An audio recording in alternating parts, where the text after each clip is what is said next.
So, hello mga Kulidshop, Happy New Year po sa ating lahat. Andito na naman po tayo sa ating channel for another video in which pag-uusapan po natin yung kalimitang nakikita ko sa mga Facebook pages na bakit kahit hindi na sila nakatapak sa brake pedal nila is nakailaw pa rin yung kanilang stoplight.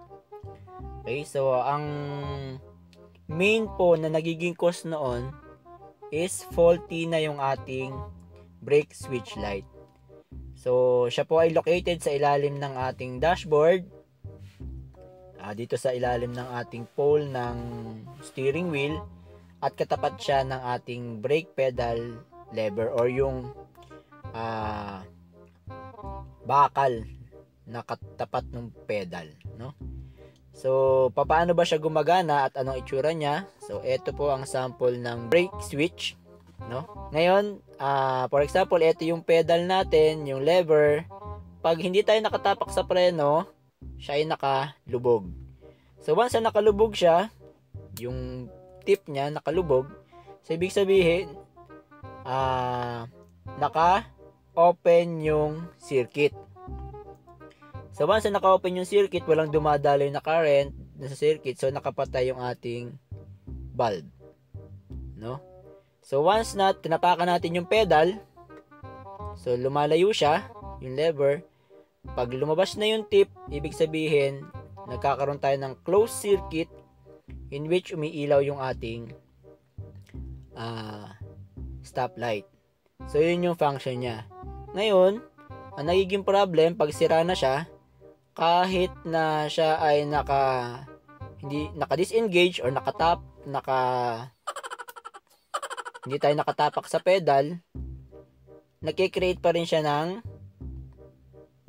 closed circuit kasi yung loob niya grounded na.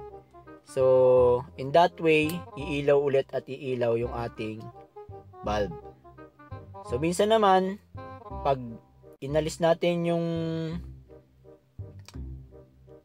o tinapakan natin yung ating pedal, wala siyang ilaw. Minsan, hindi naman pundido yung bulb, no? So, minsan pundido yung bulb, pero pag hindi pundido yung bulb at hindi umilaw yung ating stoplight, ito rin yung may problema. So, hindi siya nagdi-disengage o lumalabas yung tip.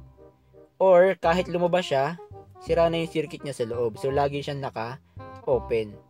So, hindi nga rin iilaw yung ating stoplight. So, ito yun. Ito yung may problema. So, tinry ko siyang buksan, guys. Meron siyang spring sa loob.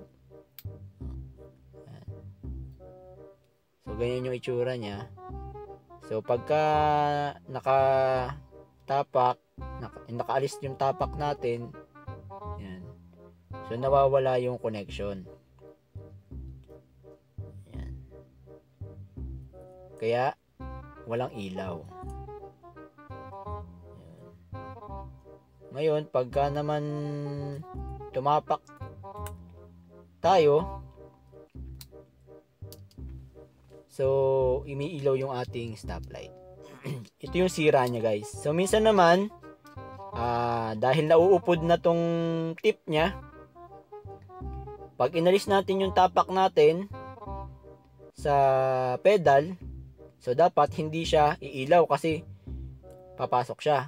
Kaya lang, pag upod na siya, hindi niya maabot, hindi niya maipush yung itong tip na to, hindi niya maipush kasi pudpud na, hindi na siya umaabot. Ito na yung sagad ng lever natin, hindi siya umaabot. So parang nakatapak pa rin tayo sa pedal. So umiilaw pa rin yung pedal na, yung stoplight natin. No, minsan naman yung adjustment, kasi ina-adjust natin to. Yan. So, nagpalit tayo, yung adjustment niya masyadong malayo. So, kahit na nakaalis na yung tapak natin sa pedal, hindi siya umaabot. So, minsan naman, sobra yung sobra yung adjustment, no?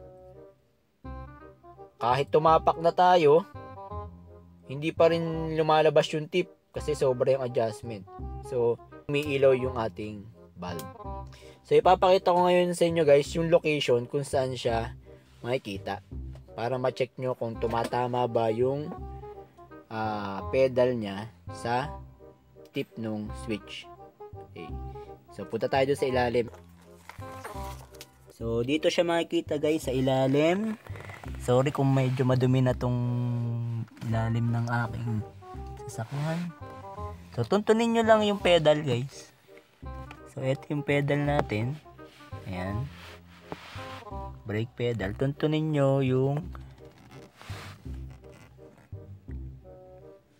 tulo niya. Tingnan natin, focus natin. Medyo naduduling ako kasi sundan nyo na lang yung daliri ko guys ha, kasi medyo may nakaharang. Yun. Eto guys yung ating switch. Eto. So kung tatanggalin ko siya, di ba? Kung paalisin ko yung ano, yun. Nakita nyo yun, yung tip niya. Ayun oh. Okay. So dito tayo tumingin. So yun yung kanyang connection. So pag gumanon tayo na pumatabak tayo sa preno, dapat lumalabas yung tip. Pag hindi tayo nakatapak, sakto dapat na nakapasok yung tip niya para break yung circuit. Okay. So yan lang guys yung check natin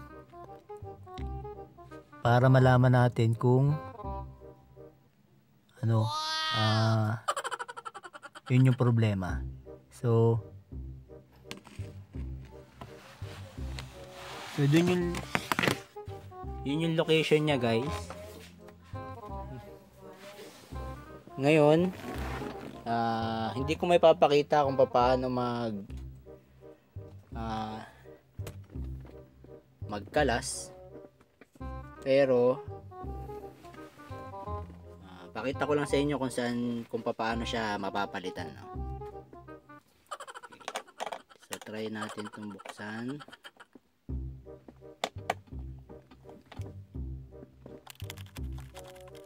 So para mapalitan nyo, dito tayo magpapalit. Kakalasin muna natin itong lower cover ng dashboard natin.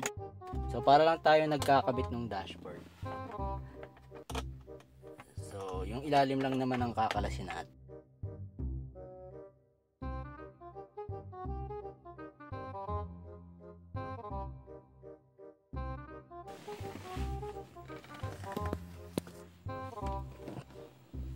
Okay, so nasaan siya guys?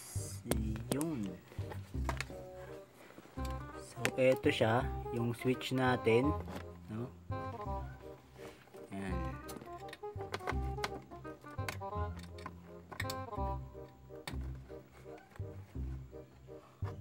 Okay. So ang gagawin lang natin guys is kakalasin natin to tornilyo. Okay, iluluwagan natin. So pag naluwagan na natin siya, so mahuhugot na natin tong switch natin. So aalisin lang natin tong ating connection. Yan, so yan yung connection natin. Tapos uhugutin natin yung brake switch. Okay.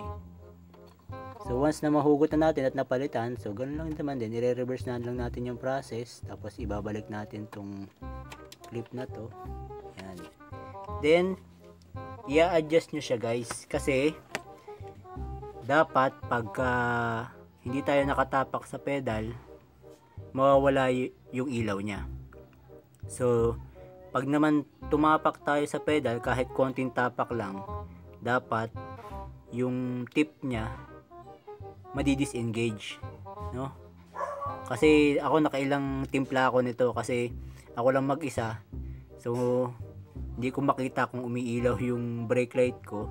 So ang ginawa ko is naglagay ako ng salamin sa likod.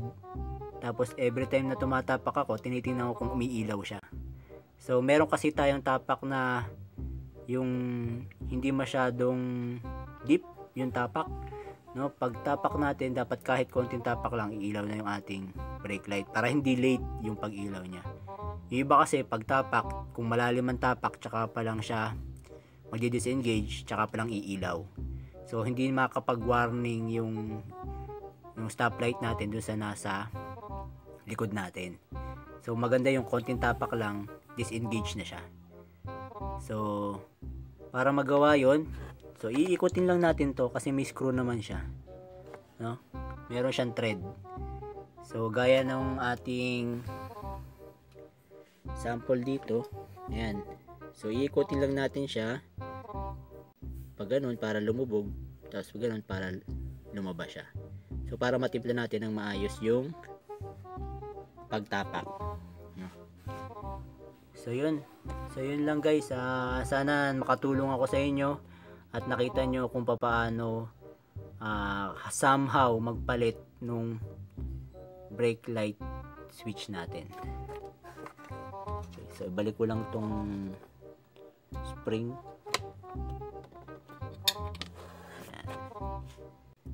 So ganun lang kadali guys. Ngayon naman isama ko na rin to para bonus sa inyo yung sa handbrake. Sa handbrake, okay.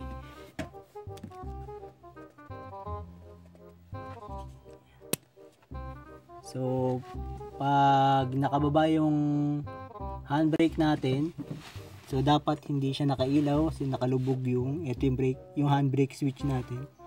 So lulubog siya dapat. So hindi siya naka-engage kasi nakababa yung handbrake. So pag tinaas natin yung handbrake natin, nakalabas siya, meaning naka-engage siya dapat, naka-ilaw yung ating handbrake signal. So pag binaba niyo yung handbrake at nakailaw pa rin, pwede itong ito yung fault. Tinaas niyo yung handbrake, nakailaw pa din, nakailaw, ito yung switch niya. Tinaas niyo yung handbrake, walang ilaw, pwedeng ito or pwedeng yung bulb nyo sa dashboard. Okay, so thank you guys. Sana may natutunan naman kayo sa aking video. Don't forget to hit the like button and then share this video, and share my channel. So salamat mga Kakulit Shop. Until my next video.